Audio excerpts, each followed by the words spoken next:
मी बोलतो सगळं मला हे रेशन तांदूळ रेशनचे आहेत कसं बोलतात ते? तांदूळ रेशनचे आहेत काय Yes, रेशन. कशाला खास पिठासाठी एकदम भाकरीसाठी खास एकदम छान छान आहे. टाकण्याची गरज नाही, पण असं खूप मारतो. मग किती दिवस संपवलं तर तांदूळ भाकरी पीठ हा, 15 दिवसात अरे एवढं 15 दिवसात समजा नाही होय. हे 2 टाइम भाकरी खाणार समजणार नाही 2 टाइम भाकरी नाही खात. मग 3 टाइम चपाती असते की सकाळी. असते का मग काय?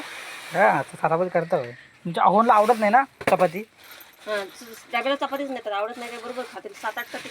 सात सात चपाती खाली अरे काय सात काय जेवायला जातो का कामाला चपाती जातो बसली ना मग 7-8 चपाती होते. हा का अरे म्हणजे भात नाही खाल्ल्यानंतर. बाद नाही 7 चपाती नाही अरे खातो का कामाला जातो नाही सकाळी नाही, कामाला जाताना नाही खात एवढं. कामावर जाताना कायच खाऊन जात नाही तर सकाळी. ए तुम्हाला हे पाहिजे ना काय तांदूळाचे? नाही नाही ते दळा. पुढच्या महिन्यात येणार आहे ना तेव्हा नेईन. जरा घ्यायचे 50 पोती घेऊन 50 काय टेम्पो घेऊन 100 किलो